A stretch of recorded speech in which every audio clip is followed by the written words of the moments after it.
Thank you very much again to all your Akeda group, Eureka group, bring me here to connect with people, new people, also some, and some. Most of you are all friends, work together to Dharma, following Buddhists. I know some long time, so all of you meeting again, and due to you have given this. Operating the group together, maintaining, and then also at this course to bring me to time come here to share my understanding of Dharma. And so this is, I want to say thank you for all of you together. One people cannot do this. Have to be many people, have to be hand motivation, work together to have this happening. Maybe this is not big deal compared to other things, but it's small. But at the same time, even small have small effort necessary. Otherwise, it never happened that. So I want to say, appreciate all your contribution, helping bring me here to see you and hear about Dharma. That is a wonderful opportunity. And this is not like normal friend meeting, drinking and smoking and talking about all kind of nonsense things and then separated with full of the poison mind. And so this is not the case. This is a kind of, we are Sangha. Sangha meaning a kind of group. That group is a special group. The group was we have done good, positive things, positive mind, positive word, positive action, and share whenever you're gathering. It's something good, sharing good things and do good things, continue carrying on good things. That's particularly called Sangha gathering. So that's kind I expected. I believe that you are a Sangha group here. And so, this reason we are a group, but a special group. Special is that, knowing the negative is the cause of suffering and pain, and try to apply how to avoiding and how to keep one's mind in order to in the positive side would cause of happiness to oneself and other. So this kind of individual is the we're supposed to be here together, listening, and to share these things. You see, so this reason that this group is a special group somewhat. Special is doesn't mean by seeing you special. This doesn't mean you have to mentally pure and special. The special means that you are mentally quite pure. You can do very limited, even good things. But same time, even whatever limit you can, with a purely mentally pure motivation, pure intentions, and then when you have mentally pure intention, that is physical, verbal, become pure intentions, and then pure actions. So this pure action is result giving happiness for you. Maybe not for ultimate happiness, but temporary happiness. Even this temporary happiness is very important. It lasts not long, but if you have somewhat enough, while you are temporarily happy, you can do lots of good things out of that happiness. So this meanings, I know, we have different way to approach daily life, how to live our mind, how to act our speech, mind, body, and how to develop some positive, be happy for others and happy for oneself. That is the one beginning we approach Buddhism. So that is the kind of our group name is Buddhist. Otherwise you call Buddhist. If you don't do it according to Buddhist, then I think it's just same. You can put even dog name as you. Dog name is Buddhist, or his name is Buddha, and he's a dog. You name him Buddha, then he acknowledges his name because calling that name make him get some trick. So when you say Buddha, he thinks that his name. So because you make customated him to whenever call him, he'll get some good, treatment from the honor. So that's why you pay attention. But there's nothing more than that. So then, name of the dog to Buddha is Buddhist or Buddha, or Then we doing as myself Buddhism. When I will doing kind of action is worse than dog, because dog doesn't have motivate so much limitlessly bad. They have limited, but human being have motivation so bad. Someone told motivation so bad. Someone doesn't like me, I want to kill him. I want to just miserable him. I want to all bad and unfortunate to come to him.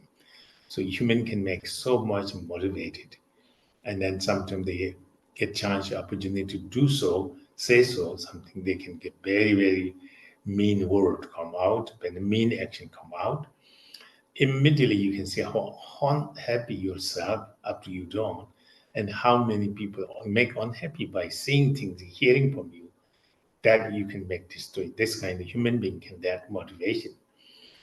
The animal can make the unhappy you moment. Next moment they are mentally not able to keep up this motivation, continually revenge, And so it's make difference. Human being is very, very powerful. You can do bad, you can do cause yourself to hell around. Good, you can do the heaven to enlightenment. So you may have that power, but you never use the power accordingly.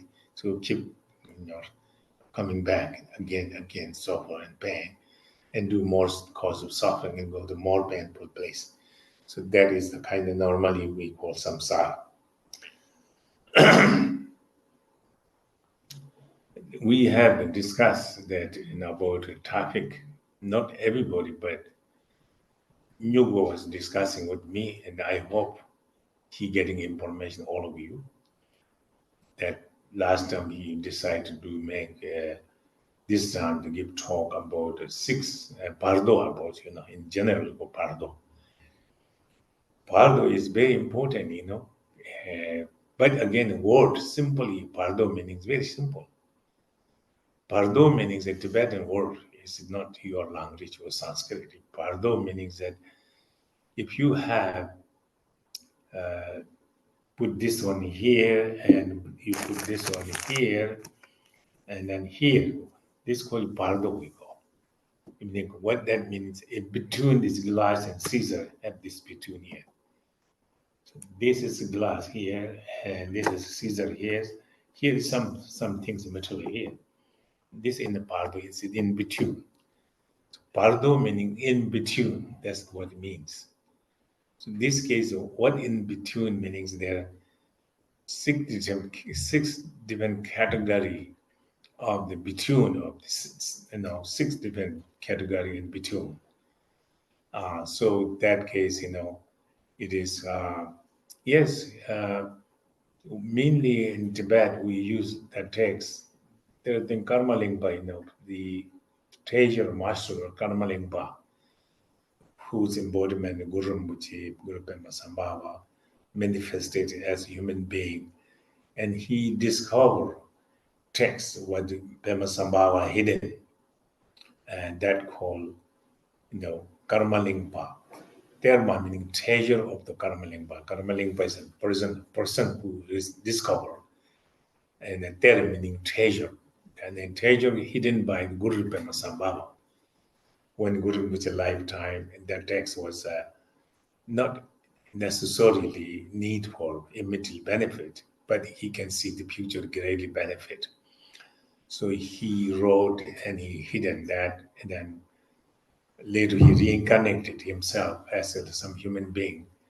He discovered that treasure, and that treasure has this text it belonged. So Guru Rinpoche wrote, and Karma Lingpa discovered the text. So that is a kind of very popular in the West. When I was come time, 76, I had come here, is lots of hippie. People are smoking and drinking. Most of you made that time hippie too, some of you for sure. So I saw lots of them young people. But I first time come, I was kind of throw here someplace, come from the road, Tibetan man, go in from monastery, and Kalu bring me here through in the United States. So I meet those people, and they don't know who I am. I don't know them so much, but they know I came from Tibet. They interested to see Tibetan people. Tibetan live in the high mountain, and Tibetan people live in kind of differently, kind of culturally, all the situation background different than this culture. And so that is, they read the book somewhere and they have some kind of idea. They come to see me as how this man live, how kind of eating, what kind of time sleeping or day, how his situation. So they come to see me that. But each young people have the book. The book was translated by the Kaji Dawa Samduk from Sikkimis. He speak English, and then he also kind of practitioner Dharma. And he met with someone Westerner, that Westerner helping him to translate this part of the book. Very text from the Karmalingpa, Teja Gurum, which he wrote. So they translated that, and that was very popular. So why the books are popular? Because the book was just talking about lots of deities and color, sound, all these things like that, and talk about this book. But these young people, hippie people, they take smoke, very strong smoke. They have hallucinatings. That what they experience, they hallucinating their when they up to taking that kind of chemical. And then what happened is that they read the book, explaining similar like what they experience. So that make they interested in carrying the book, and this called Tibetan Book of the Dead. So Tibetan name is there. I being Tibetan, so they come carrying this book, questioning me of that. So beginning that they're kind of I'm in the interact with Dharma about this.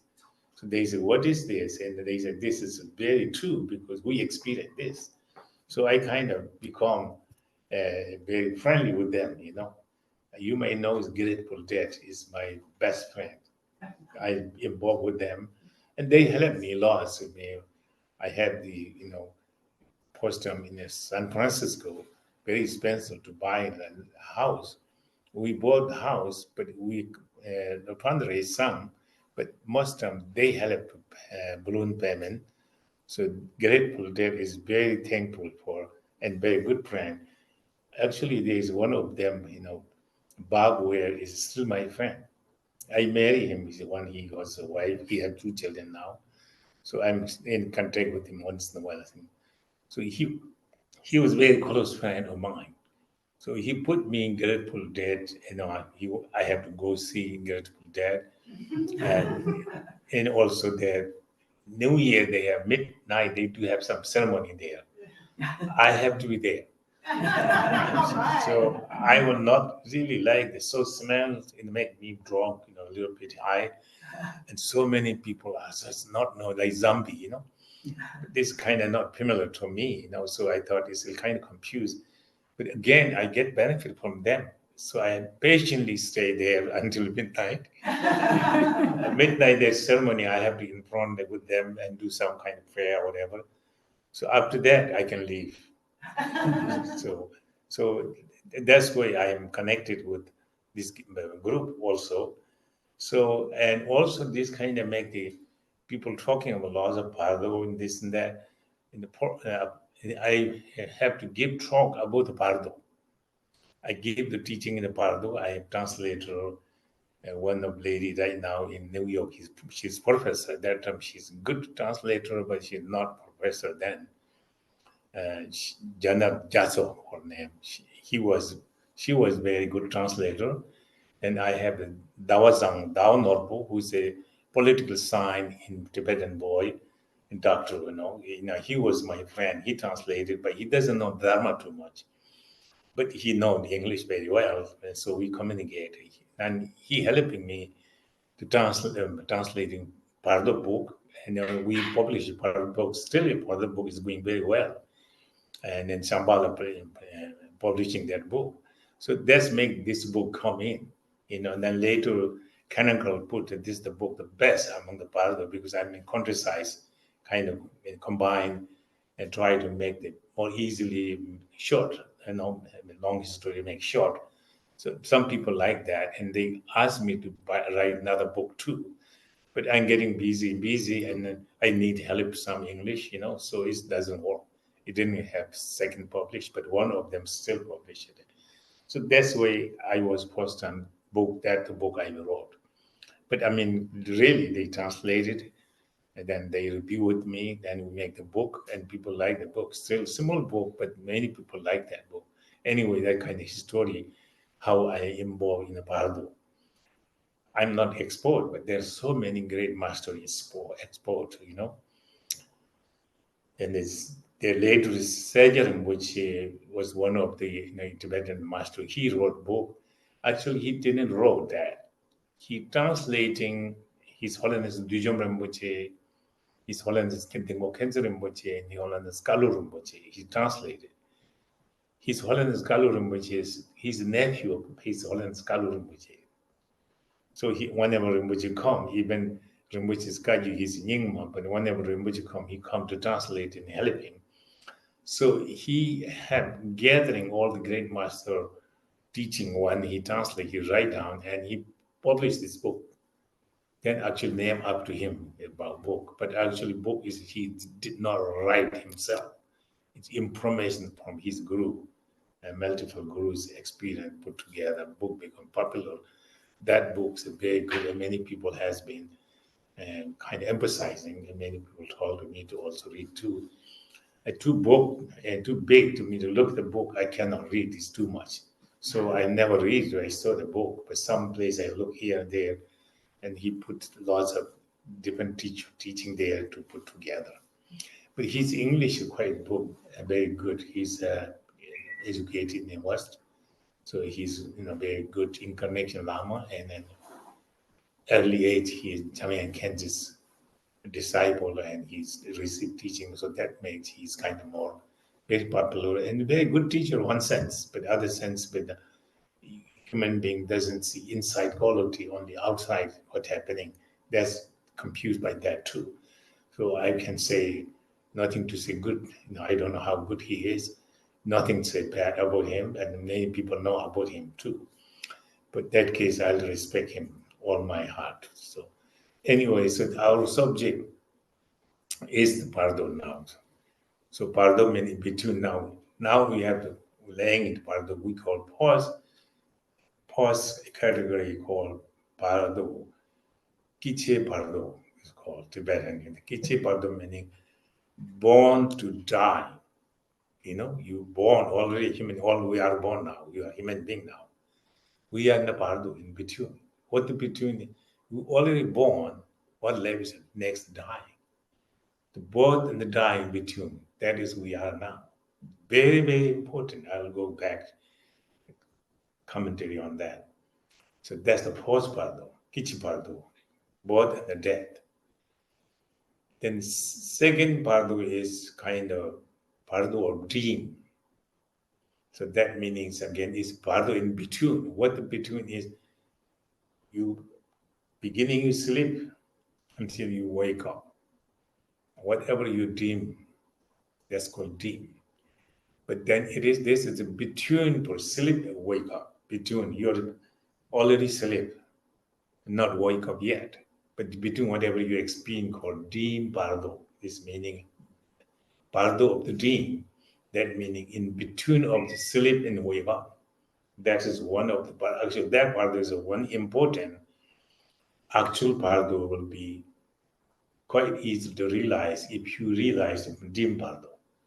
So that is the second Bardo, you see. And third Bardo is called Samte Bardo. Samte Bardo meaning that is kind of when you're beginning to meditating, from there to you wake up, fully enlightenment. So that is called Samte Bardo, meaning Bardo of the Samadhi. So you beginning start to practicing Shine, in calm abiding, Vipassana practice, and then go to different practice, until you wake up. This all is in between. And you start meditation, and then end of meditation when you wake up. In between anything you experience, you are suffer, pain, difficult, hardship, easily, simple, joyful, lots of things happening there. All is between begin to end of your practices. There's something Bardo of Samadhi. Bardo of Samadhi, yes. So that makes it third Bardo. This is all in the lifetime, could be. Deep Bardo can be lifetime retaining. Someday, Samadhi Bardo could be daytime you can practice. Yes, so these three is very important. You have to apply them to prepare yourself next to go where and easily to walk the way. Otherwise, we have kind of problem, but this is called in between again. So next, the fourth one is kind of saying, I have some problem, my health. Today get headache, but this very headache caused me to die. But time I being headache until I completely stopped my breathing. What do you call this? We call Chike Bardo, meaning Bardo of death and dying. So meaning that before you start to cause diet, fully dead, in between you have lots of experience there. Will be not really, but person, depending you have how your life live, then that moment you experience. So could be peaceful, gently make happy everyone, happy yourself. You can do that. Or you are terrible suffering, pain, emotion yourself, and whoever come around, your relative, whoever, they will be very upset, pain, because affected by your emotion. And so this is not simple, that this is the fourth Bardo called death and die, So this is very important. Some people dying quick. They may have quick experience, all this dying Bardo, but very quick. But sometimes dying for a year and month, all month and year, that you have to go through that they have to dissolve all this and aggregate and poison, all these things. It's lots of stuff to talk about, lots of stuff to go through. And that is a fourth Bardo, Then after that called Bardo Dharmata. So that is kind of very interesting and very important part, which is mean you have, normally we say, Chu, we call it Chu, meaning the external breathing. Now meaning internal breathings. So two different kinds of breathing. And sometimes doctor knows around you, you're not moving and you stop. You think you stop breathing, they think you die. Actually, according to spiritually, you're not dead. Only stop your external breathing, that you're not breathing. Internal breathing is not gone yet. So that is not going. Only last you fully pronounce you dead, and then you internal breathing is stopped. So this is the dying process leads you there. So this will be a lot of things talk about that. Then you dead, So that when you stop the internal breathing, you dead. And so when you dead, what's happening now? So now that case you are dead and dying part and gone and fourth part. Now you are fifth part. The fifth part we call dharmata. So meaning if we are kind of confused state of mind, or you don't have any experience, never you kind of can control your mind and watch your mind and meditate some meditation in the mind. So if you don't have anything, you don't. So what happens is normally human beings have to stop the breathing. That's it. You are absent of the consciousness. You're not aware where you are. It's just like so much drink and you're drunk. You don't know where you're laying down somewhere. You don't know. After the alcohol let go your body, then you begin wake up. Oh, I'm here now. How come here now? It's a similar experience. I hope you understand what I mean. And so that means also nighttime you sleeping.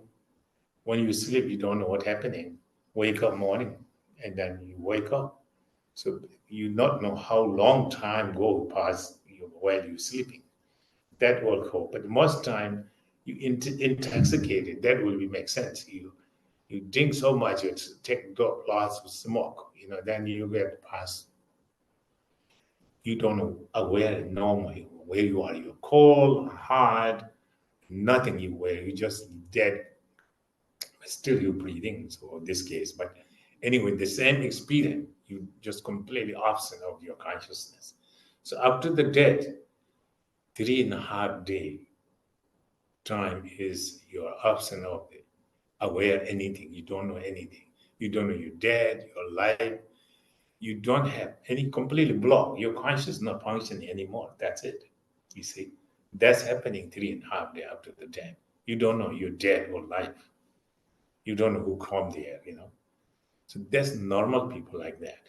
You see, that's called with dharmata bardo meanings. That means if you have practicing enough to par as you have some sense of the even good samadhi practice, meditation practice, mind is not crazy, your mind's more focused, more clean, clear. That state of mind can be also helpful there. But 3.5 day, you don't know though. But you have also not that confused, not dark. But if someone meditating, you know your mind very well, you aware, your intensive awareness is always awake. And that kind of state of mind and practice that part you don't, those people are after the death, their mind's completely state of the direct to nature of your mind, clear light. You 3.5 day you develop full enlightenment. That's called part of dharmata. Very important part. If you little practice, you can develop that time quick within the 3.5 day. You get enlightenment in that case, no, according to the text.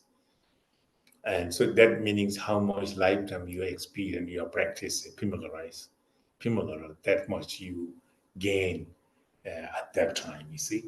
So, that you can see there are lots of picture nowadays, people meditation, this, that. I'm not sure all of them meditating or not. But supposed to be, when is Lama dying, they keep the 3.5 day. Sometimes the Lama himself, before he died, he will make position, sit, and wearing all the robe, everything perfectly purely, and he said, he stopped. Then 3.5 days, he said, looked like very life, even more charming and bright than lifetime. So that obviously you're meditating. So the 3.5 day people close the door, no one go inside. At least a great, highly realized person can go meditate with. And some people go with devotion, meditate with great blessing that too, they say. But that is the meditation. That's the part of the great master meditating. We cannot pretending say I'm good meditator. That time you really have to go. You get to experience actually what you have. And so that is the kind of between part of dharmata, which means ordinary people doesn't know anything about. But then you have some meditation experience and then lots of merit, purification, and devotion is very necessary in compassion. Those conditions is very important to contribute this happening to. Even you have little experience, those conditions you contribute that meditation become perfect and precise, and your kind devotion and compassion become vivid and clear without any kind of artificial there in the truth. So these will give you the condition to get insight into nature of the mind as Buddha. Then 3.5 day you develop full enlightenment there. That's a great opportunities. So you don't need to part of the concern next, you'd go. But you're not. Then ordinary people, 3.5 day you wake up, another part of stuff. This will be the sixth pardo. So this is called Sipa pardo of existence. That's meaning you now complete dead. And 3.5 day unconscious, you regain consciousness. We call it reborn in the Bardo, we call another life. But what happened is dead people have always his own mind, same hobby. He drinking, always like to drink, smoking, always smoke, and he's kind, very kind. His devotion, always devotion. He's meditating, good meditator, all these things. And he's an angry person, he's very angry and very confused. Whatever emotion he had, that will be appear there. You cannot say, I don't do it this. But that is no your choice. It's already have done. you will be a consequence is not fair. You will be experience. Good also come very good, helpful. Bad coming, interfering, very suffer and painful. And this lifetime you're good doesn't mean good that time. This lifetime, good from your heart, not good for outside world, physical appearance good. That's not helping. That's kind of more deceiving yourself, deceiving other too. Come from your heart. That is very true. And so this Bardo has so many Bardo there, So the kind of Bardo, this Bardo good 49 days. Each day the deities appear, disappear, you can recognize, you can confuse. So this Bardo called Siva Bardo, Bardo of existence, is really Bardo title was for that, up to the death before you're reborn, you see. So that's the Bardo. There's so many of talk about that. I don't know, we can cover, but today, tomorrow, I can give the morning one talk, evening one talk. I do my best and cover. It's not cover all of them, but do my best. And so that makes 6. This is category 6 Bardo, meaning that those are 6. So this is a laying into the most of the Tantra, high Tantra, and like Father Tantra, Mother Tantra, non-dual Tantra. They're similar like that, but then some have the 3 Bardo. And Milarepa have the 6 Bardo. And then I think this Bardo total, like Tibetan Book of Death, Pema Sambhava wrote the 6 Bardo also too. So I'm going to try to cover 6 Bardo. I'll do my best. I have to shortening some of them. Important part I can go deeper. So that's the 6 Bardo is our whole this week try to. But I mean, I'm not that much accomplished teacher. I'm just like you, confusing person. But I do my best, because I have been so long, it's very little. My father, my mother, Buddhism. And so my teacher, I meet early age, my teacher, I have all the teacher from who teach me writing, reading, from until now, my Guru Kalu Rinpoche. All these teachers are very kind. They from heart. Some spank me, yell me, shout at me. I think they are very kind to me. Because I'm naughty person, I'm not good boy. And they try to train me like them. So they did all kinds of method, nice, gentle giving. Other they spank me, yelling, shouting. And I become little boy now, little human being, at least. Not too bad. Not that good, but not too bad. Through their blessings. I'm really thankful for that. So we go back to first Bardo. It's very important. I go to deal with this now. For Kichi Bardo, born and death. This is Bardo we are now. As we know, we are on the Bardo and between. We born, we're not dead yet. That this is very, very important. We call Yando Mande Sansam, we call boundary of you going up or going down. Yando Mande Sansam in that. The boundary, you are standing there, you could go down, you can go up. But you are very independent and powerful, you could do. This human being, no one do you do bad things. You doing bad. No one asks you to good things. If somebody asks you to do good, you don't like, you don't know to do it. But you can do yourself. So therefore, no one forces you. You free, independent. You have horse riding, and you can turn horse this way on that way. Up to you. That is what how we are now, because we are human being. Human intelligence is much better than any other realm. All realm is confused, suffering, pain. Some realm have some happiness. That happiness causes them suffering even. But human have fortunate to happiness can be good for sure. Even suffering good for you. Human being. If you know, when you suffer, you experience this is suffering. Knowing this suffering, it's big deal. Big, and this is suffering. It's feel painful, uncomfortable, physically, mentally. I don't like to say like this. I want to get out from this. At least the suffering you can research. I don't like this feeling. I want to get out from here, you know. So that is very wonderful beginning. If you don't have suffering, you don't have this that kind of understanding. I have no suffering, no problem. I can just sunbathing, enjoy drinks, live here. But then suffering teach you to something good. This is suffering. Now I have to get out from suffering. That's the long point. Therefore, human suffering is better than God happiness. God is so much happy. God, everything they want, they can come along with that, you know. Enjoy the light. They don't need some moon. They have shining from their body. Anything they want mentally, think, I want to music, just appear there. I want to such food, appear there. Everything one is, so that's God has so much happiness. If God happiness and human suffering have more quality, more benefit. That God happiness make more attaching, clinging, crying, and then they forget anything cause to do more happiness. The human suffering, and you looking for happiness, then you can identify what caused the suffering, what caused the happiness. So then you realize anything I do bad, mentally, physically, verbally, that's not good. Contribute suffering to me. And what I'm saying, the suffering present time is so terrible. I don't want to suffer. Knowing this, I have to be careful. Don't do this, I will suffer. Don't do this, don't say that. Don't think this way. So I can see because of my suffering, you see.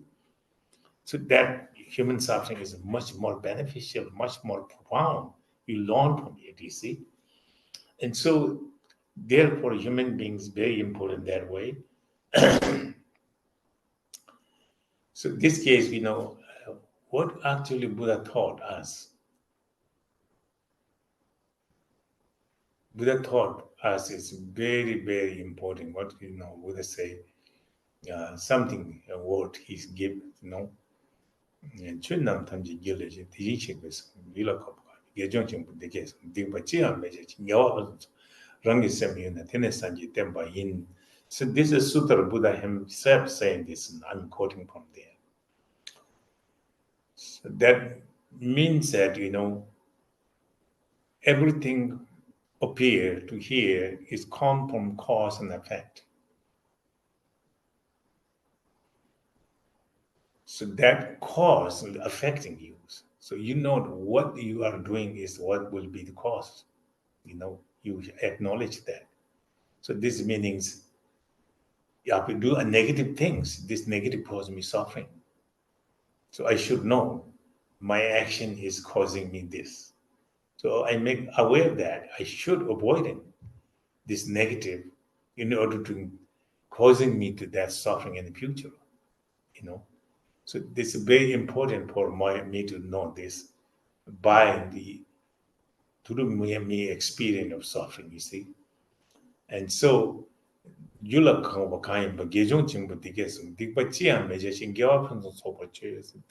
says,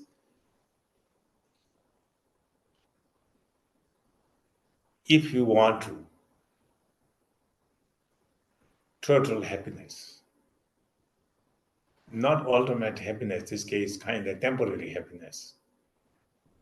If you want happiness, then he say, you should know, commit yourself. I would not do any sinful deed, sinful action, non-virtuous actions. Obviously, physically, probably no.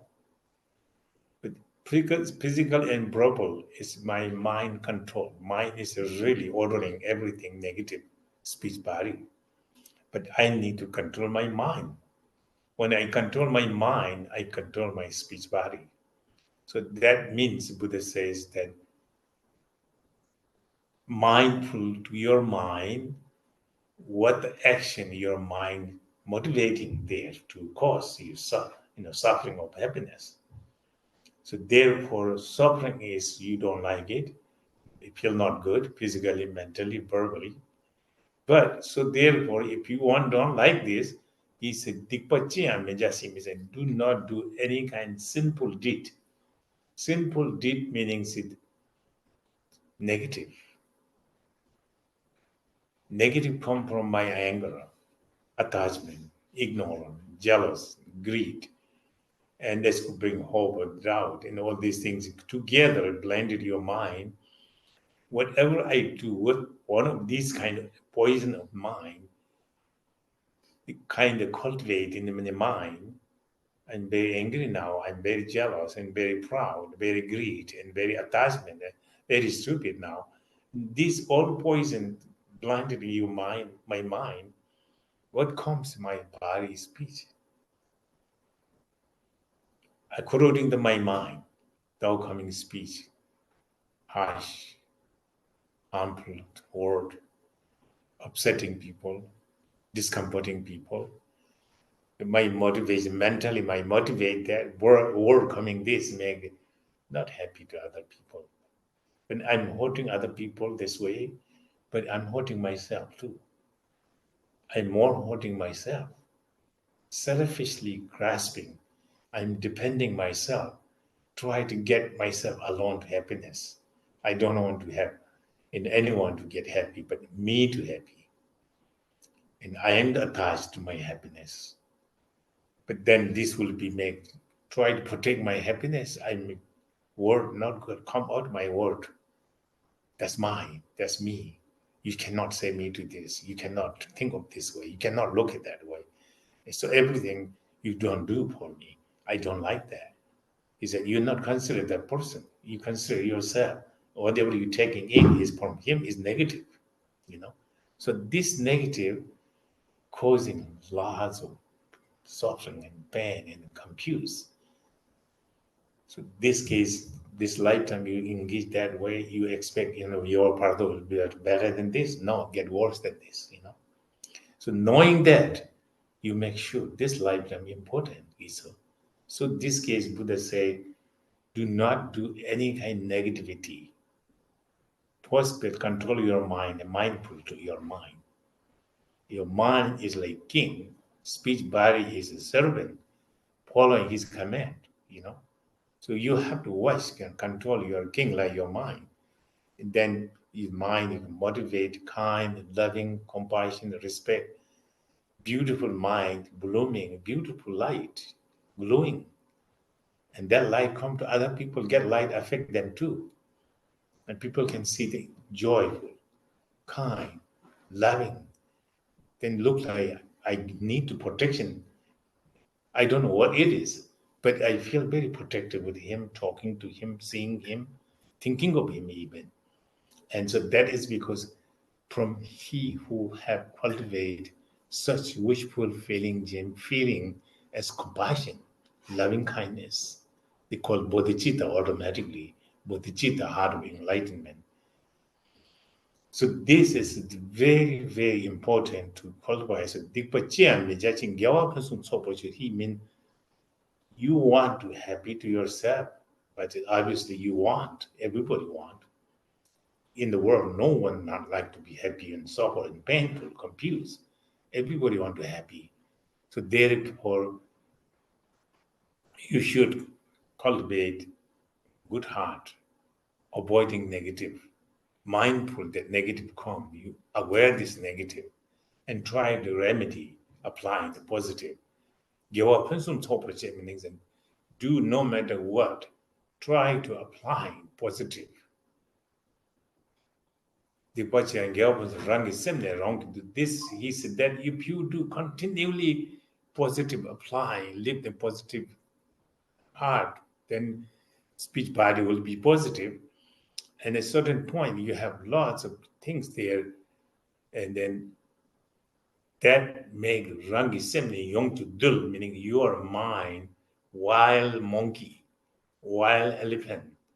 It's so much control. If you catch the elephant from the world, bring home, they destroy everything. It's that kind of our mind. We can make it. So much negative can destroy our happiness forever.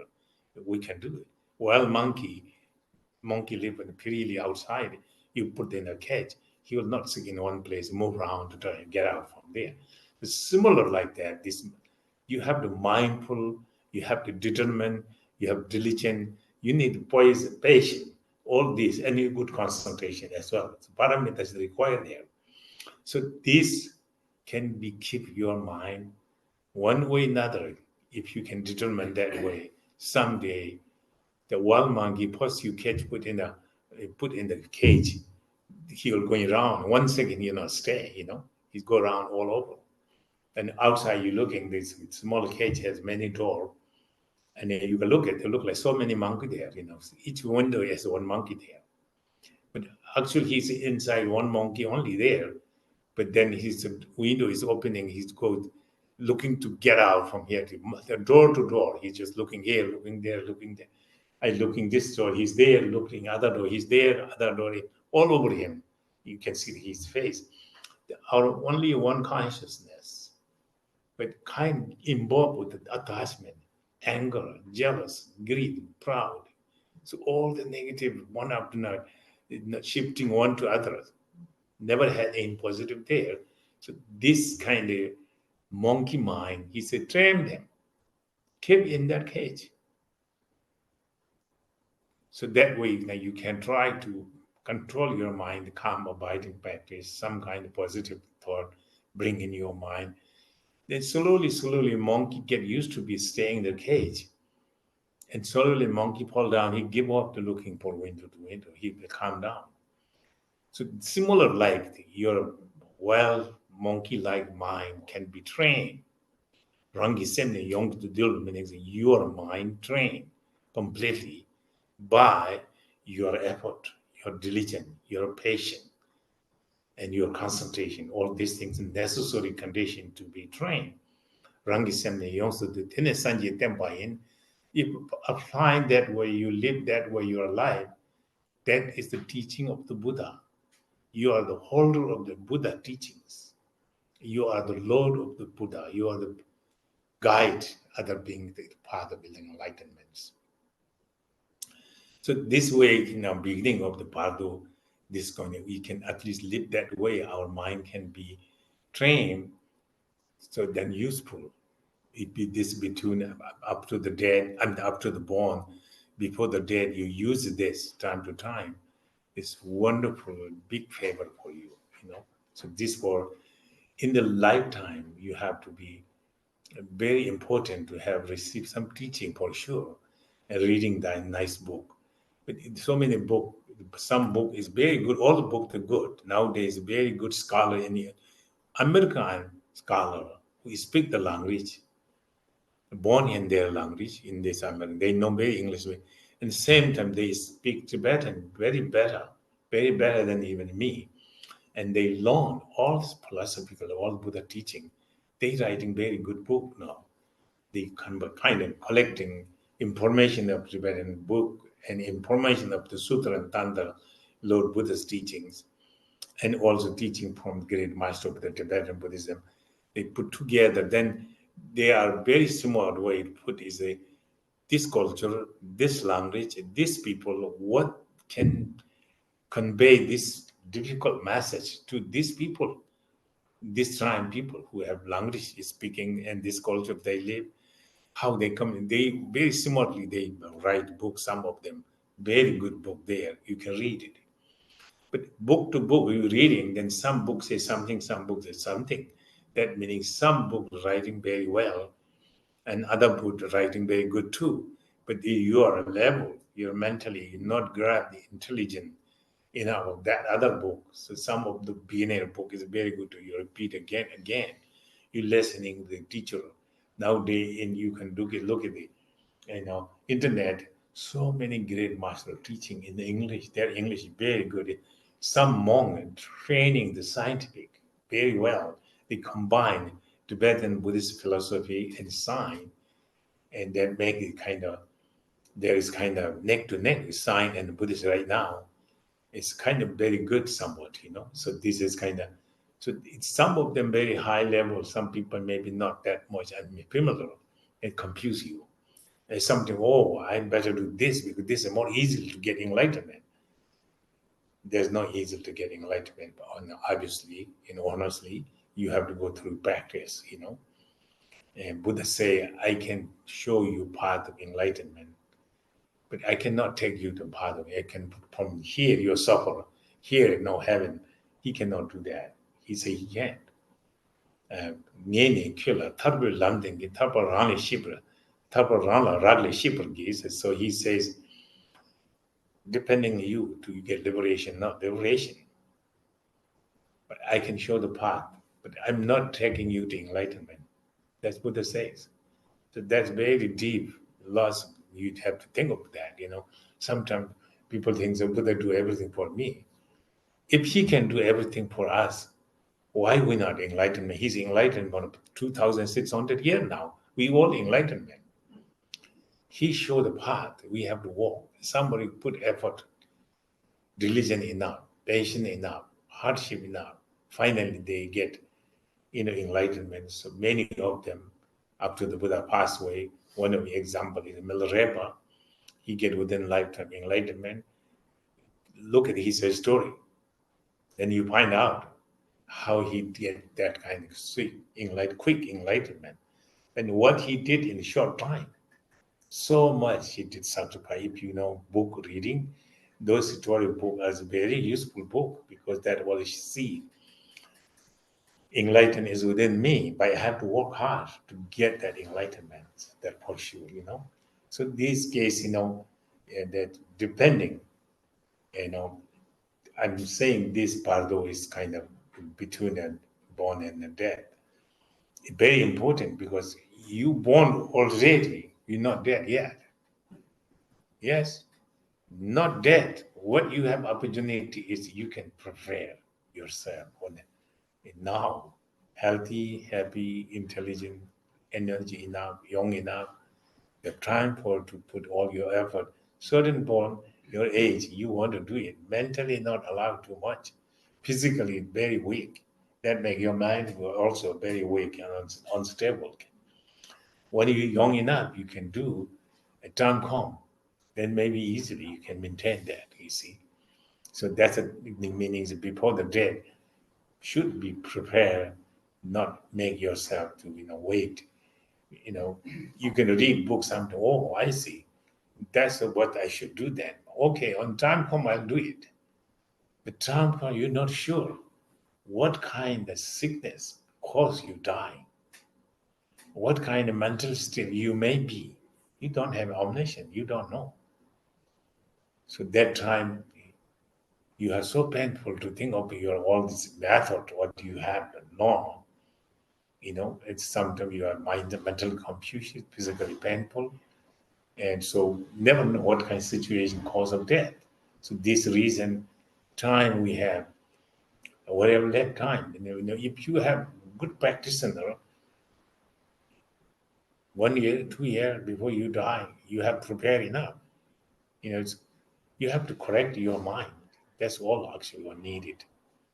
Correct your mind is try to correct your any negativity and apply anything positive there. So that is the kind of your correction. The continually your mindfulness on that is that you have to keep your mind to be aware of what the positive, what the negative, So that's physically, but mainly you have to recognize your mind. Buddha says, Buddha emphasize, Buddha give teaching so many 84,000 different kind of category. You want to study all this, you many lifetime you cannot finish the study, So you don't need all this study, The Buddha give this necessarily individual come. He knows individual. He's not like us. You come to teaching, I don't know each of you, how much maybe you are more enlightened than me, your bodhisattva more pure. I don't know. And some of them may be a little difficult, maybe my level worse than me, better than me. Some are quite developed people, no one knows. But that is only they need omniscience. So, but really that, you have to have your own, intuitions, learning Buddha Dharma correctly and try to be cultivated. All this teaching what Buddha giving is 80,000 Dharma is the kind of achieved your true nature of the mind. You have Buddha nature. Your mind is Buddha. No different than Buddha Shakyamuni mind, your mind. Even tiny insect moving around, that insect have the mind too. So he have Buddha nature. His Buddha nature not different. His size not different. Quality is not different. His Buddha is perfectly his Buddha. He's Buddha and I'm Buddha, you Buddha. And even we are held around, we Buddha nature is within us. Only that we are in hell realm, we don't know we have Buddha nature. We don't recognize that. That makes we are in hell realm. We experience suffering. But it's the nature of the mind is truly awakening Buddha. And Lord Buddha Shakyamuni and you and me, Buddha nature is no different. Perfectly same size, same quality, same person, not size, I mean, perfectly awakenings. So what the difference Buddha is his fully awakenings. Our Buddha nature is completely afflicted by our ego with all Kalasha. So Buddha doesn't have the afflictions, he's selfish, with the selflessness. We are all selfish, obscure our Buddha natures. But example we say is that in the ground, piece of the gold down there. It was with many million years there. But we piling more garbage over, then get gold is begun deep down the garbage. We're not seeing that. As someone said, by the way, someone have some kind of clairvoyance say, hey, this underground has some piece of the gold, great precious things there. Then in the one thing, maybe we're not believing this person say that, how he knows, So you try to dig this gold, I'm just wasting my time. And finally, I'm not getting gold. So that means it's not worth me to dig there. This way, I'm ignoring even that omniscient word, not take seriously, faithfully, devotionally. Rather, he may not know himself telling me this. He may misusing me, working hard to get that. And then we not pay attention. So, and I still more garbage putting on there, it's far more there. But then again, this inside had many million years there, the gold. The gold I polish nicely, make the Buddha statue, put in my altar. Buddha and painting eye and everything, really, I bowing, I prostrating, blessing. So I do that. But that gold in the altar, solid gold. Gold underneath has maybe 100 feet down the earth. That gold is same. That gold is never stained by any dirt. Gold not stain any dirt. Gold stays separately. But he's a long time, there's lots of garbage there. But this gold in statue in the altar and gold in the ground is the same. Cannot differ. Finally, I have enough devotion, faith, dig myself within myself, mind as Buddha. I may work hard. I discover this goal. And that time, what I find this goal, what I'm worshiping, the altar of the goal, identical goal. It's not same. Only the difference is my goal was I just found was so much down with garbage. I have to get rid of this garbage. And that similar Buddha nature is I have that. So therefore, Buddha and me is not different, the same. So Buddha, what is this? Is that is the clear light we call. Sometimes you hear emptiness, so empty. That emptiness sometimes very difficult. You think it's empty as cup empty, no water. House empty, no human being there. Car empty, no passenger there. So this emptiness is kind of temporarily is kind of this called a relative emptiness, We're talking about emptiness of emptiness. What we concept of emptiness have to destroy that. What you have there is kind of true nature of your mind. True nature of mind is du majeva. We say du majeva meaning uncompounded. Our mind is not compounded. Our mind is not dependent originated. Everything in the world is dependent originated. The Buddha said everything's empty, not truly existed. But our mind is not compounded or contribute something to be your mind. Mind is spontaneously, primordially. Semi meaning that of the mind is there's nothing compounded and cause any condition. It is spontaneous. You can call it relatively emptiness, absolutely beyond emptiness. You see. So that is what the true nature of the mind is. So this all the Buddha teaching is to realize that true nature of the mind. There's Theravada, same. Mahayana, same. Vajrayana, same. No matter what Buddhist school, true Buddhist school is aimed to realize emptiness. Emptiness doesn't mean empty as we think, empty beyond empty. So that is what we have to discover this within us. So everything in dependent originated, all the phenomena, everything in the phenomenon, you can name it, all of them are the empty, not really existent. Why? Because they are dependent originated. Anything we can labeling, house, car, even my body, our body is dependent originated too. Our body have to have earth,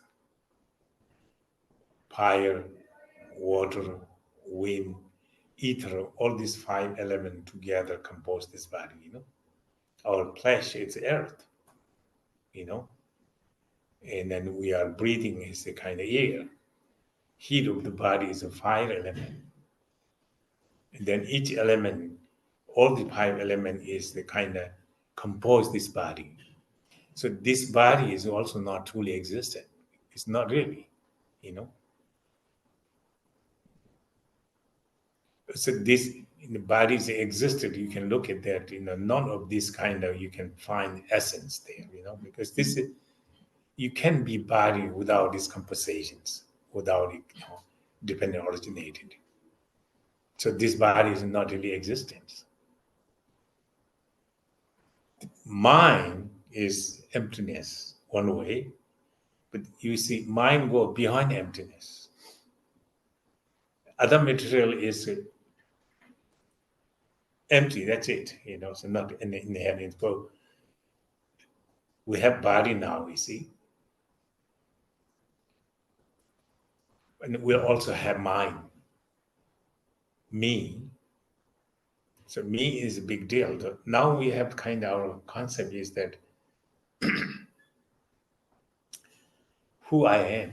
If I question myself, who I am, I will be saying me. I am here, me. So in this case, I'm telling all my body me, that's what I'm saying, me. That this body is my body, When I say this, my body is my body, that means body is mine. Body is not the mind. Body belongs to me. Who is the owner of this body? That's what I'm looking for. So that's, this me, but it's my head. This is my head. This is not me. This is my arm, not me. This is my flesh. That's my bone, my blood, my heat. So everything belongs to me. So all of them belong to me. Now I want to see who I am. Who me then? That me, I say I. Who is I?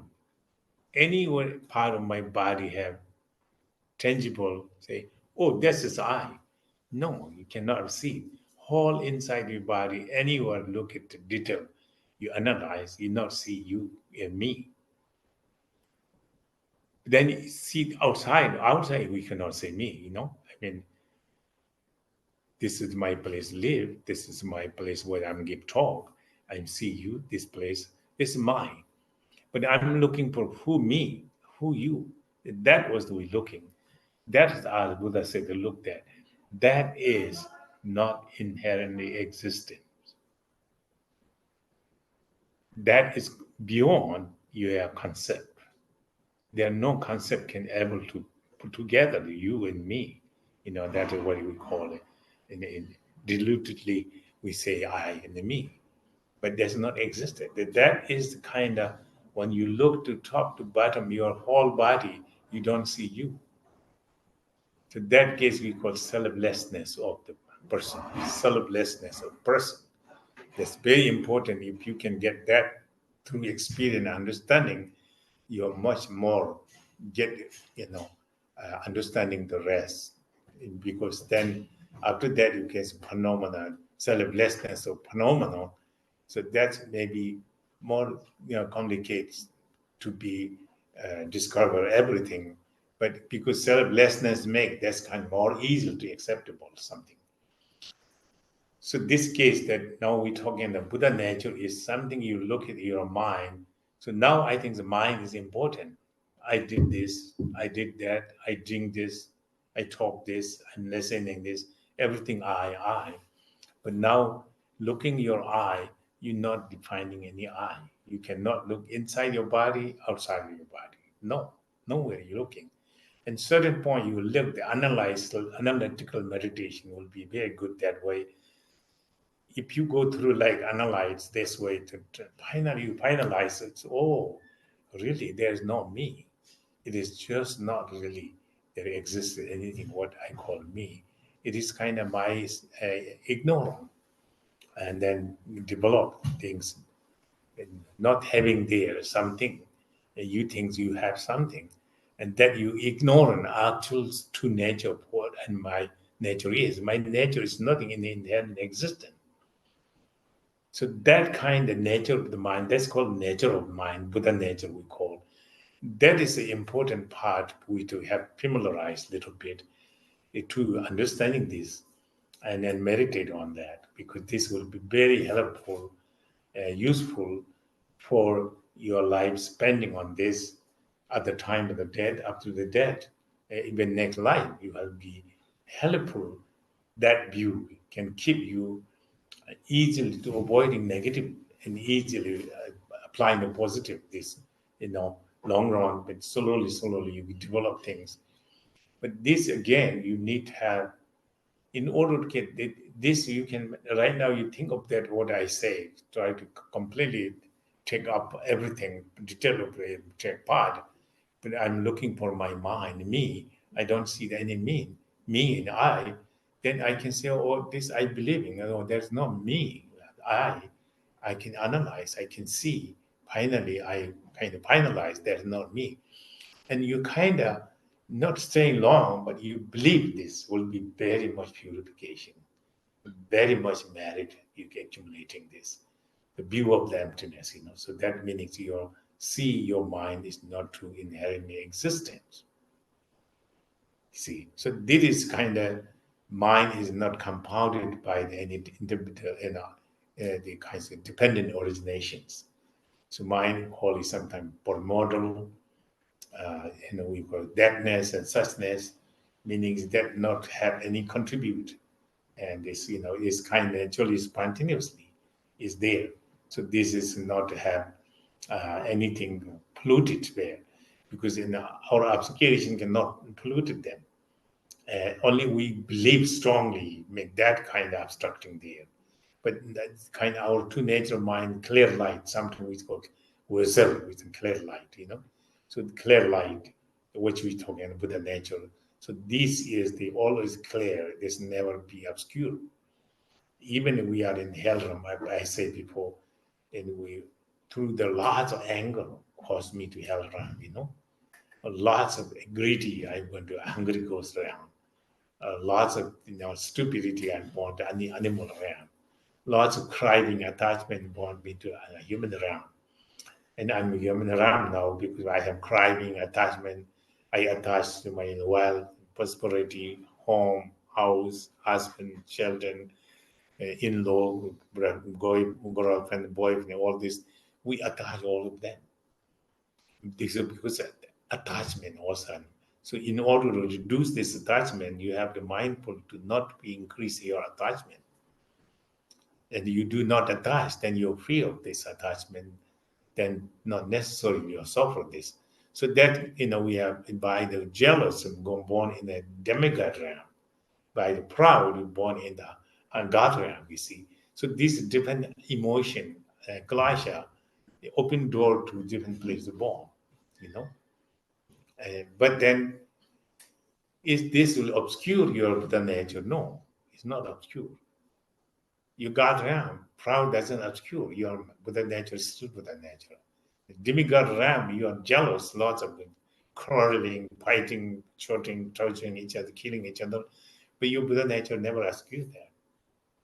So therefore, your potential to get enlightenment, whether you are hell Ram, you the hell Ram, it's the same things. You're not obscured by hell Ram is so much terrifying, being torturing you, hard and cold, all these things, incredible. We cannot imagine if men can think of it. Either thinking, visualizing hell Ram, cannot able to think. So suffer, so painful, so torture there. So even that kind of case, your Buddha nature is never obscure with that, So therefore, no matter what you are, even small insect, tiny insect, they have Buddha nature. They're insect born through karmically born in the insect, but their Buddha nature is all there. They are future Buddha even. Sometimes they could be enlightenment because they have the seed of the Buddha there, and that's always there. So therefore, that not obscured by temporary obscurations. So, but our ego doesn't allow remove the obscurations. Can we do renounce that Buddhist practice? First time we talk about very much training your mind to be positive, training mind you to kind of renunciation. And some people here practicing and already, somebody practicing now, somebody more advanced practitioner now. So they have go through. I taught them and they practice many life in a many year, and they know what I'm talking about. Precious human body is kind of first time I taught them. I'm teaching now also. It's because it's very important. This the precious human body is kind of be tuned up to the born and dead. Now I'm precious here. Lida Ida Semki Sum, so the precious is a large explanation. I will say it's short. How precious is and that mental physical condition, 2 physical condition, 3 mental condition is you present, then you are precious. You are capable to get enlightenment. And you're capable of getting rid of all the sins, negative. You're capable born to any realm, upper realm. You're capable to totally get enlightenment. All your choice. You have that situation, that condition, your opportunity you have. So precious human body, you need 2 conditions of body. Telwage, Jorpachu, called 8 freedom, 10 endowment, these 2 bodily condition, 3 mental devotion, down Debitepa, Ichipitepa, Taitepa, so kind of devotion to Debitepa meaning such kind of wishing to quality of the Buddha. And then Ichipitepa meaning you believe and trust of the Buddha quality. Taitepa meaning clear, no doubt, you have truly total devotion to Buddha. This mental 3 devotion is necessary to addition of 2 bodily conditions, 3 conditions necessary. If you do have this, then you are a kind of precious human beings. Precious, whole human being is not precious. Human body, animal mind doesn't mean precious. The body is human body, your animal mind, meaning that we're doing everyone carelessly, torturing, harming, motivation not correct, all these things, even dog, animal, that's that things, So then somebody have body, human being, mentally like that, it's not precious, because he's doing all negative karma, he can gathering, he cannot have chance to do positive because he is not capable, condition not enough. So this caused him to go down and lower to lower. But we are precious meanings that we are aware, negative, positive. We know what the cause suffering, what caused the happiness. We know that. And we aware. And through the blessing of the Buddha teaching, blessing of my karma also past life, bring me to Buddhist field where the Buddhist guru, blessing the good Buddhist teacher. So this is my condition for myself accumulated. So that means I am very important for my precious human being. And most of you care come here to think that the Buddhist is wonderful. You come here, you're part of your precious human being is there. So this case that you have to use this preciousness aware where we are. I'm born already human being. I'm going to die. I was very little and become adult, teenager. In certain point, I'm middle age. And now I'm old age. Soon will be old age. Then I'll die too. How much impermanent since I born? Every second I'm impermanent, changing. So far changing today to tomorrow, 1 hour to next hour, 1 minute to next minute, changing. You never stay one place. Yesterday, today, 24 hour. Yesterday, 24 hour, my life longer. Today, past that 24 hour, I'm short my life. Today, before I sleep, I have 10 hour gone. 10 hour my live. But now, before I sleep, gone. But I don't know how long I can live now. See? So that way you can think that human life is precious. Human life is very impermanent. So far impermanent, I did not know. I don't wake up.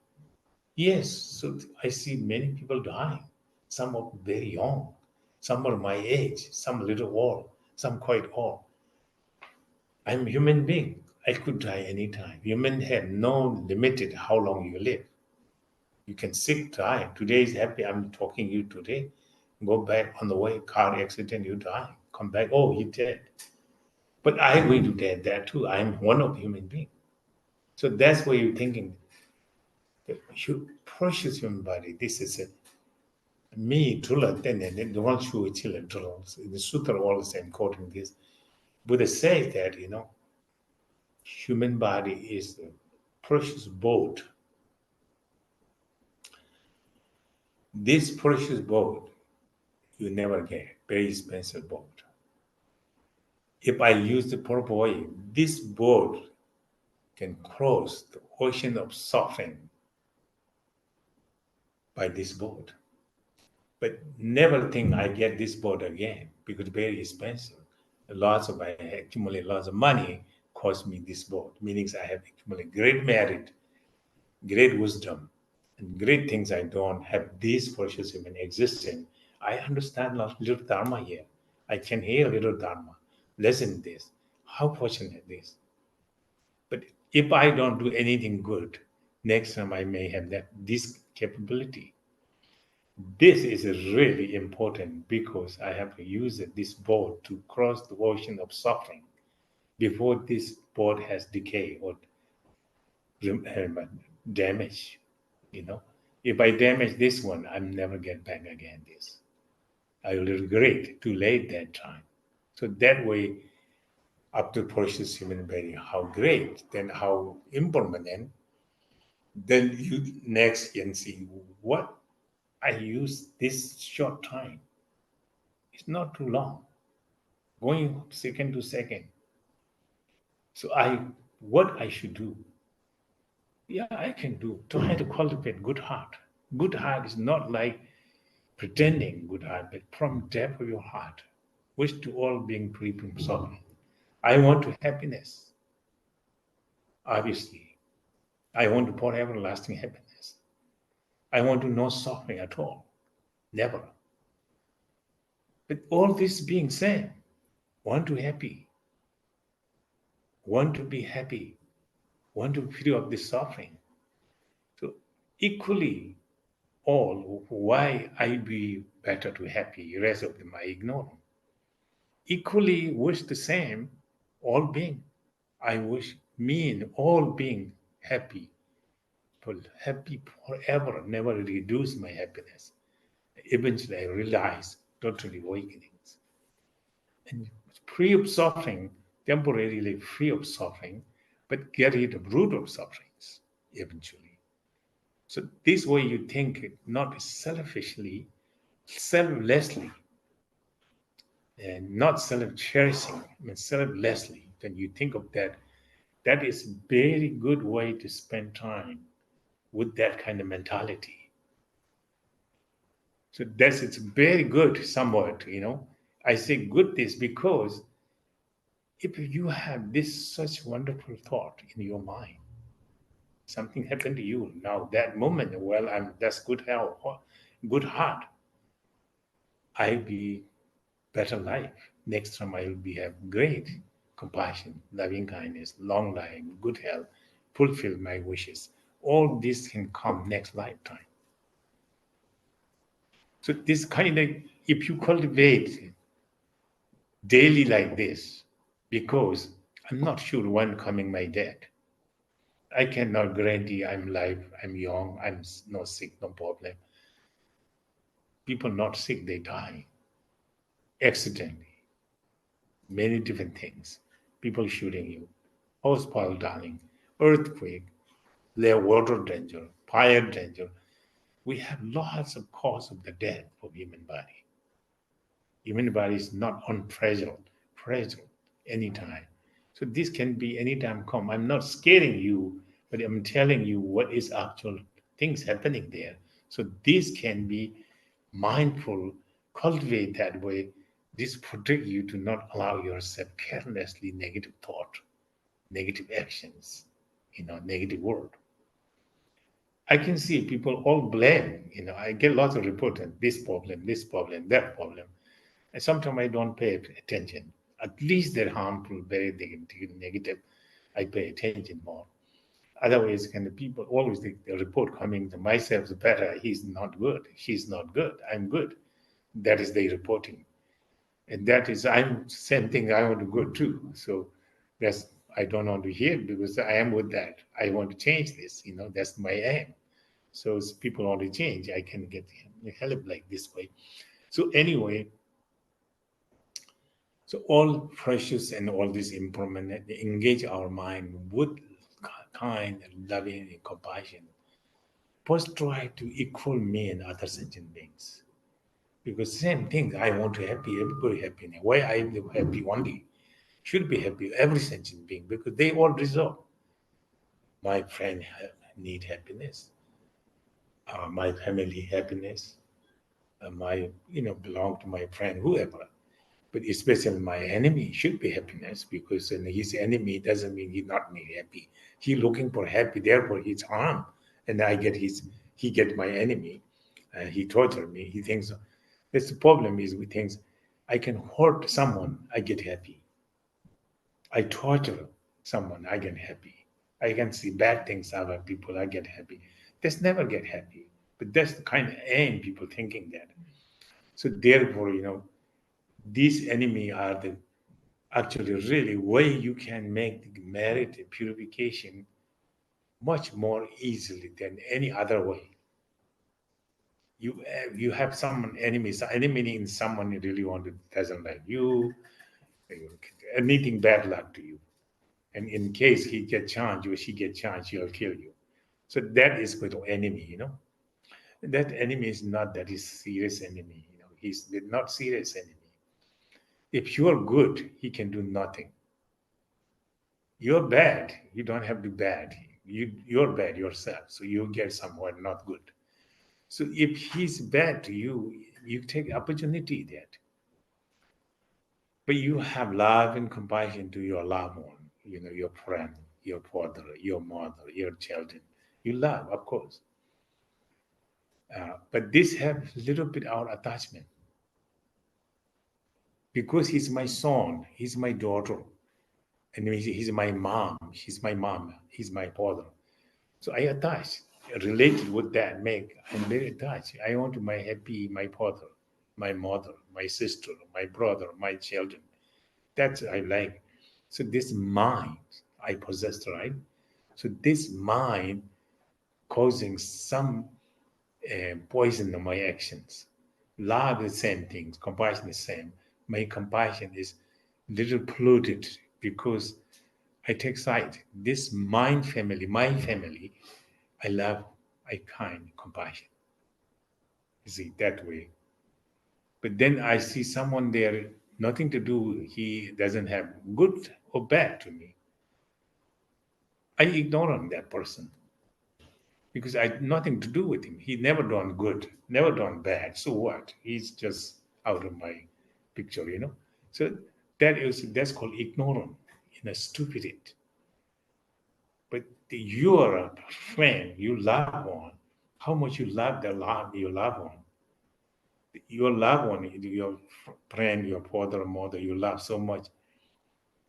If my father die, I wish he died me. For my father, I sacrifice my body. I can die, my father.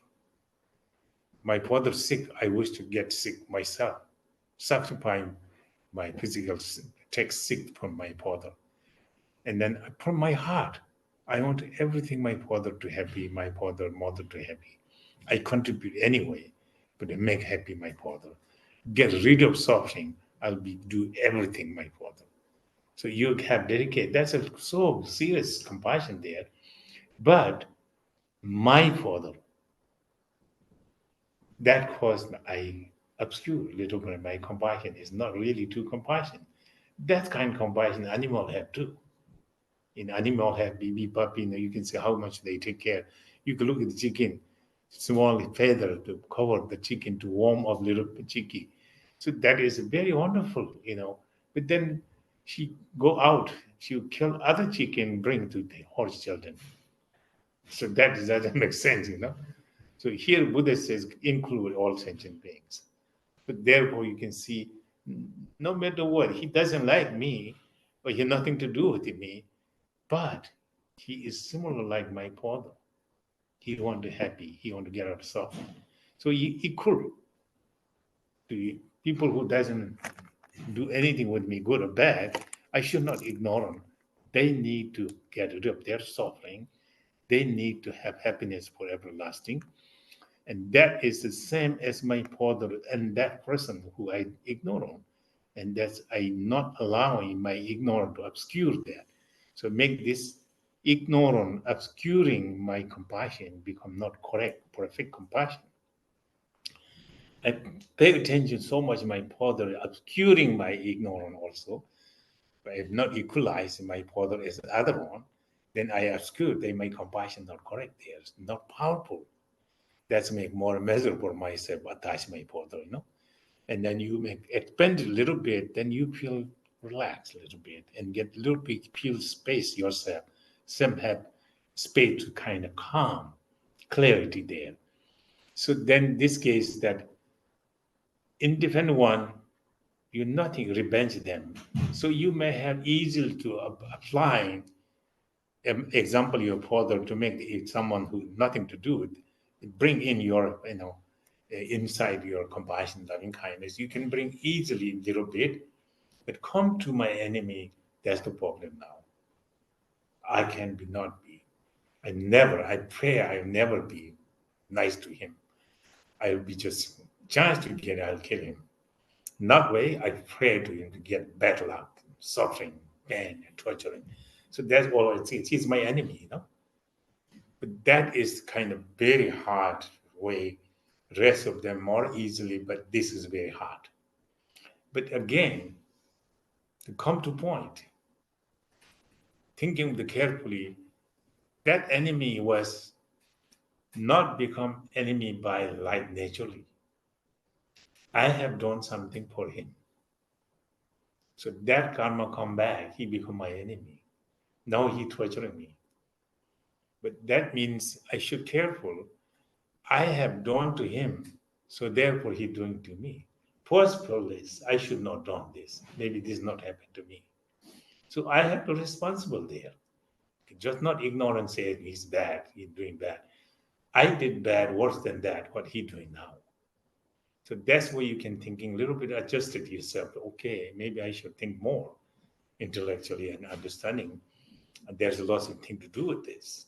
My negative caused this. Then you kind of a little bit slow down. You're kind of not rationally going to angry there.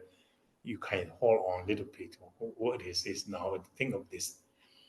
Then up to this, you have learned Sutra, Tantra, and the great master, the Bodhisattva taught lots of teachings.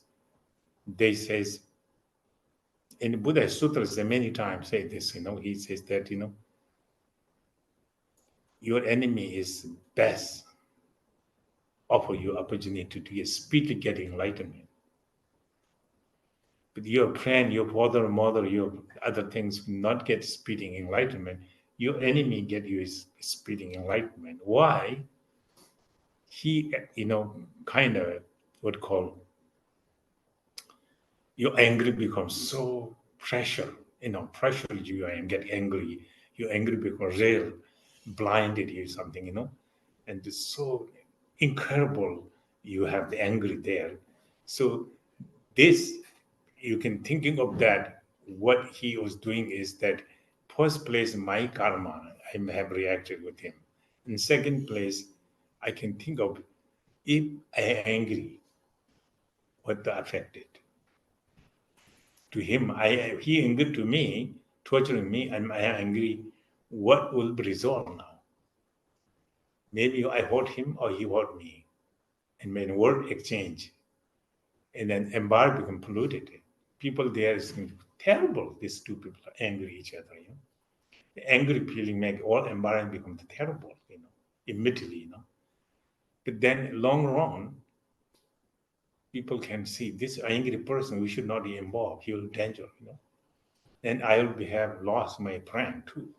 So then eventually, I have lots of negative karma we gaining become due to my angry.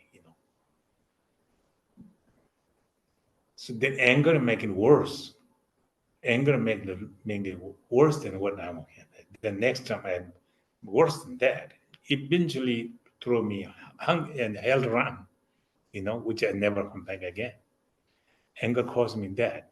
Knowing that anger is how much bad, then you will beginning to understanding it is kind of causing me terrible suffering, terrible pain. That anger part. If I patient not to anger, what happening? It's wonderful. You have such somebody activate your anger so terrible. Suddenly you're remembering, be patient, how great a benefit. I give patient now, this moment, how terrible I can see. Now I take this opportunity, be patient, cultivate compassion to this person. Incredible purifications, incredible peace, calm, greatly benefit immediately. You feel better also. You feel victory. I win something. I'm getting better. And people can see, oh, this very patient, this man treating so bad. He's so patient. He to disaster become pleasant. He's very good people. Everybody around there will be very happy to see you. You are patient. And environment become peace and calm. So this immediately benefit like that. But the Buddha says that moment you have patience, you purify many kalpas, negative karma through speech, mind, body accumulated. Many, many kalpas I'm talking about. You can purify. By just that moment of the extreme anger, you can relax. Instead of anger, you place compassion, kind, loving. Try to see how great this being, he opportunity to make this merit and purification. So it takes long kalpas to purify my karma. Within this moment, purify. I'm speeding getting enlightenment. He's the lust, just like Buddha. He's so wonderful. Then instead of anger, you have faith and trust. He's a great gift. Then you can see some sense of compassion. I can cultivate this way to great merit, but he may getting negative, so I have to compassion to him also.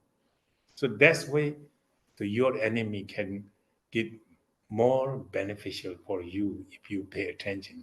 If you do have compassion to your enemy, rest of the no problem, easy. But again, you're training first your family, then training your indifferent one, then approach the enemy. So that's where you kind of training your mind that way. So would anything you motivating on what I say, good heart, cultivating good heart, have to do with understanding this love and compassion. Love, compassion, if I see my friend, my wife, my girlfriend, there's no problem. I have compassion. But that compassion causes you suffering and pain, confusion immediately, How long this lasts, this relationship, and human to human, then it can cause lots of suffering and pain. But you have compassion to the equal, how much you feel I say girlfriend because sometimes the young people have more friend, girlfriend, they forget father, mother also sometimes. And their girlfriend become the one, everything,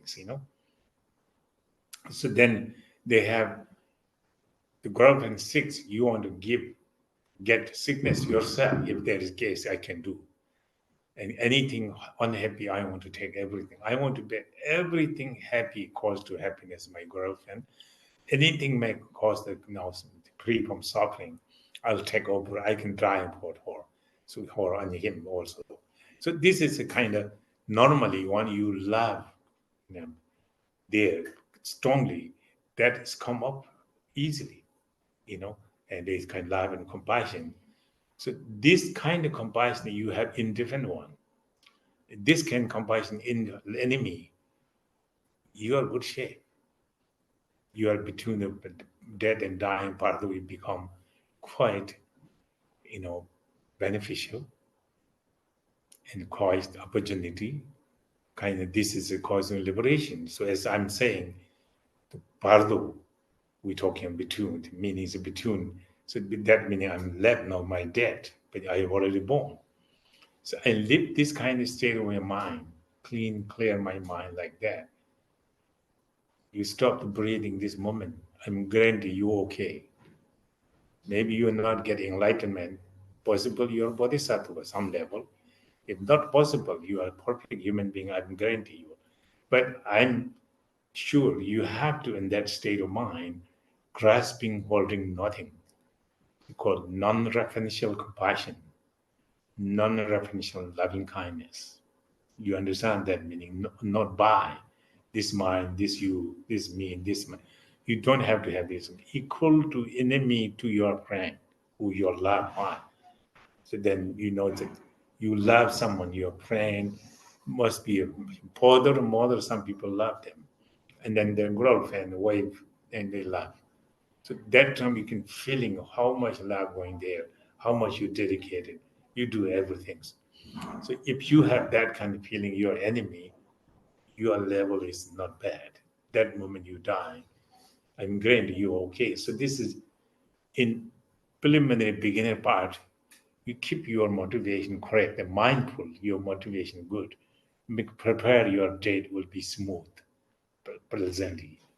It's very wonderful. But then if you practicing more Dharma, more, and you have some, mature practice, and then according to their way, different kind of experience there. So there are daily practice, recitation, mantra practice, emptiness meditation, and so on. But basically, relatively, motivation of the compassion.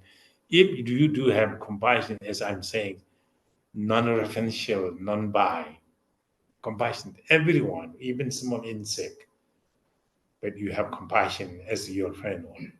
So that kind of compassion you have, non-by compassion is the emptiness itself. You compassion to every sentient being.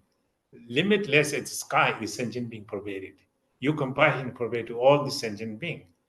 You are spacious inside the compassion.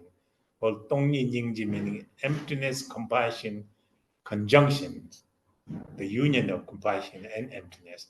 So you realize in compassion emptiness as well, But the relatively compassion to develop through different technique this way, train your mind little by little by. You cannot say I can do tomorrow, next year. Then corresponding, and then time come, you will not do it. But you one year at a time, you can do this practice, compassion practice. Go out, you can see lots of people need your compassion. You can help them to free suffering and bring some happiness. But other ways you can give heart, wish to be happy these people, wish to have more liberated understanding.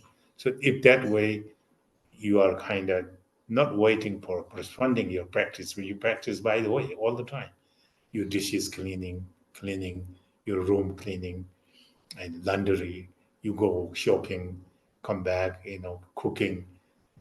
You mentally you can develop compassion, thinking with me, wish to all sentient beings. Buddha has lots of prayer, you sometimes pray your memory, like the refugee. Sanjay Chutan Soke Chunanga Chacho Padu Dane Dagiji Sajibus Dola Benjasan. This 4 line is most of my students have remembered this. They reminded. Repeat that one, thinking of the meaning whatever you're doing. And then after about what you're saying, you try to bring your mind. This will be make your session not sit in the question to sit down in the altar is not only practice. But you sit down altar for a whole day, daydreaming, that doesn't mean anything. While you're walking and doing things, same time you're mindful, to keep your mind to bring back that attitude. So this will be very wonderful and very helpful. Time waits now. 11:49. So you taking question, answer, what do we do? Oh, well, I do want to mention that somebody did request to take refuge. I don't know if she's here. And that's we'll see tomorrow. But this cannot go to But this having so much thing to talk about, and this will be the interference, So refugee should be some other time, So that will be takes 2 hours to talk about. Well, all right. Okay, so then tomorrow we'll see your time. Today look like now, and a few minutes now, right? Only 10 minutes, yeah. 10 minutes. Your question answer or? Yeah, I think that would be good. Maybe we can do people here and physically first, and then people on Zoom. Okay. Yeah. And you can have question. You're welcome. You have any question? Okay. Yes. I've had many experiences, and other teachers that I've worked with have also said they've had the same thing, of people who they've died and they don't know they don't know they're dead, and they just sort of show up, and you have to sort of like nudge them into. I call on their family. I call on great teachers like Jesus or somebody, to guide them, to guide them over to the other side. Would that be? But you can feel them right there in the room. Would that be considered Bardo?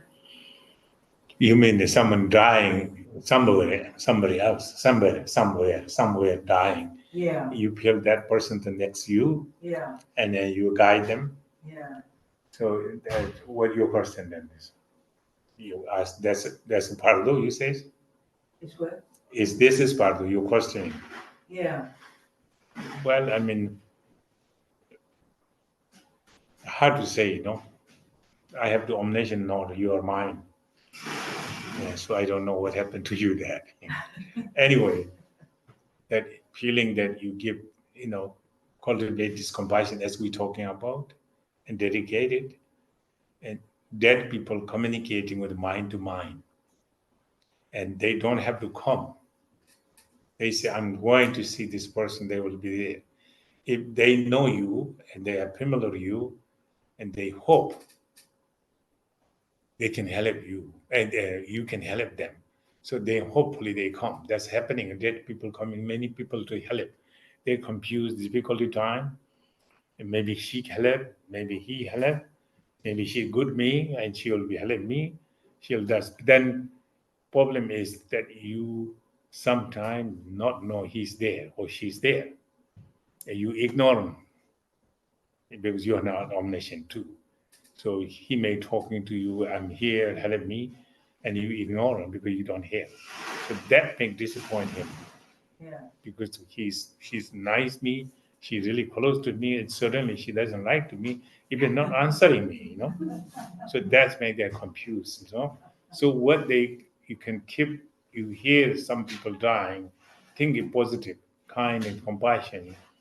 You can say the mantra prayer, whatever you have believing. This maybe answer them, and they feel better. You did respond something, But then that time, sometime you not see him, and now you say you feel he's there, right? Mhm. Impossible that time immediately do whatever you have spiritually. You feel, you believe, you pray, do something. It answering him. There's something not ignoring this, Yeah. Well, if I know they're there, but like you say, I may not know they're there.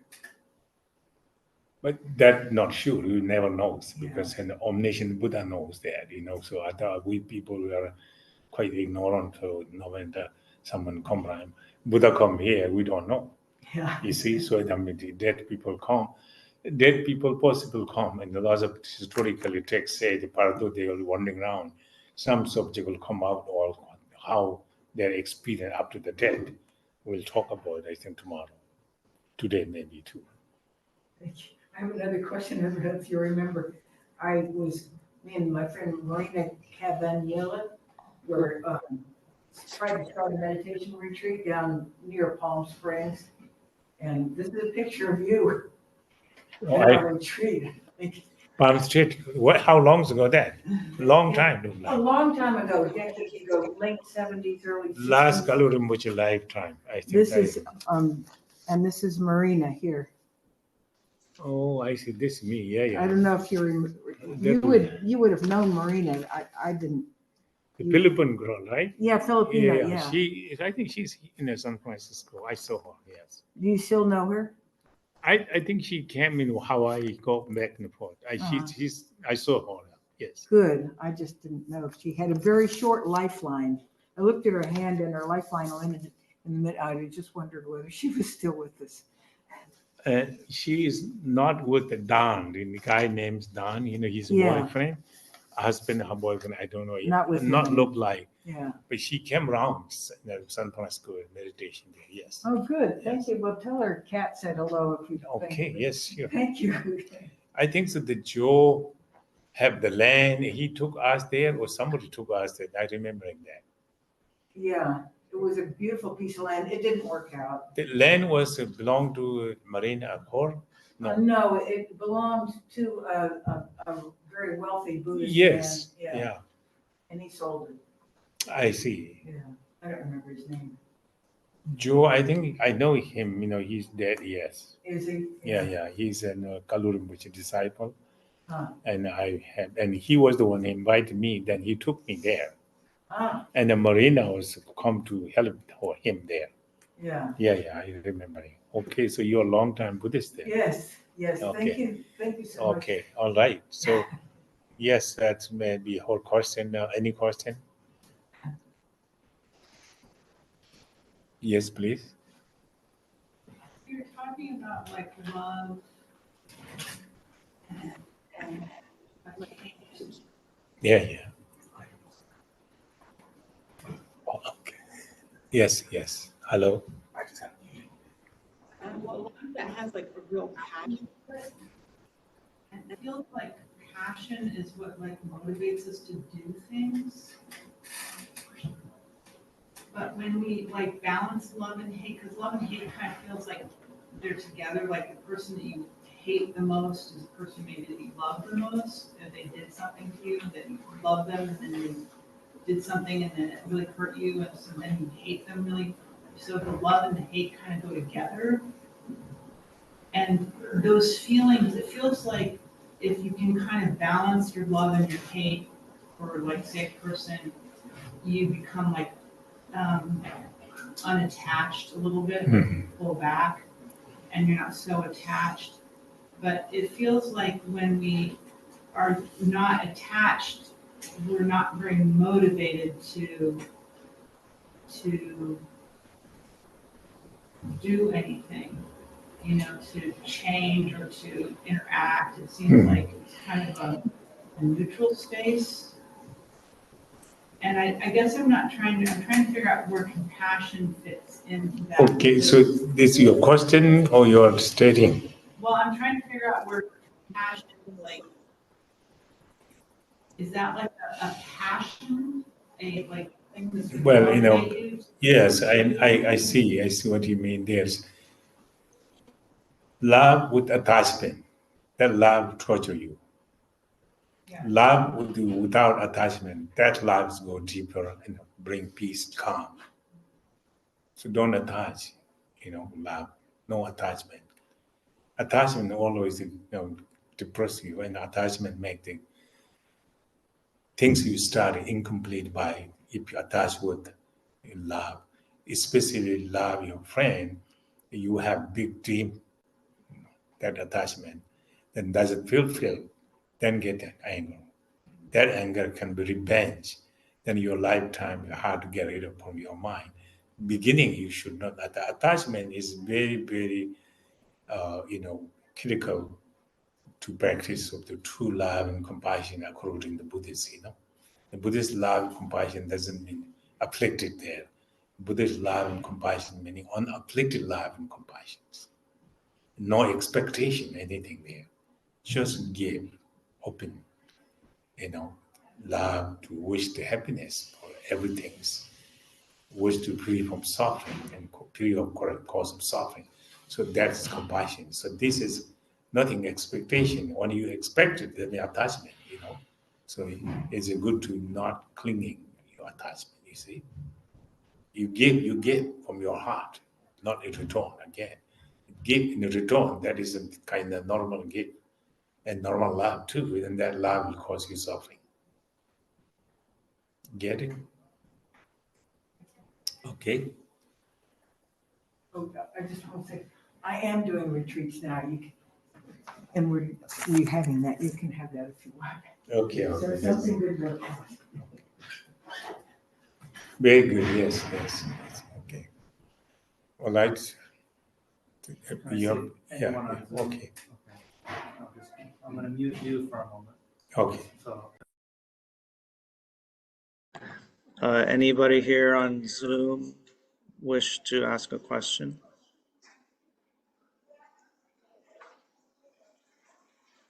Everybody? Okay. All right. I'm gonna. There we go. Can you? He needs to be unmuted. Yeah.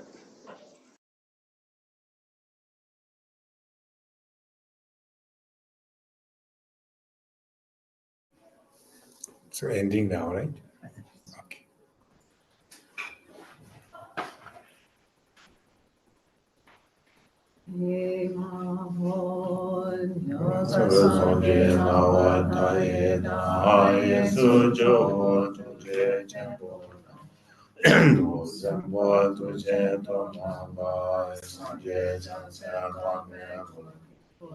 The year Mota Pato Mepai and the watching generation.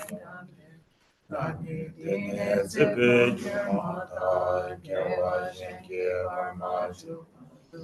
Roken and Deja Bonjo, the Gentagi Molata Vadi. Tuju Zonje Jansen Tanje, Gagner, Writing Gina. The Anta Penzade, our Podon, so. The Tanje Zebani, Tonai Nebe, Tana Panje. Gaganaji, Walai to buy. Seven Solar, the water. Pawan Chedra Kempoada Kundo Sambo Dayande Vedai Kengen Jesu Dabo Gewa Dena Tanjera Gewa Diye Gewo Sena Yeshe Soso Sena Yeshe Lejon Tamba Kuni Tobai Sangye Kuzo Ne Pechen Lada Chinye Benyo Den Pechen Meje Den Pechen Lagi Chitra Moa Baba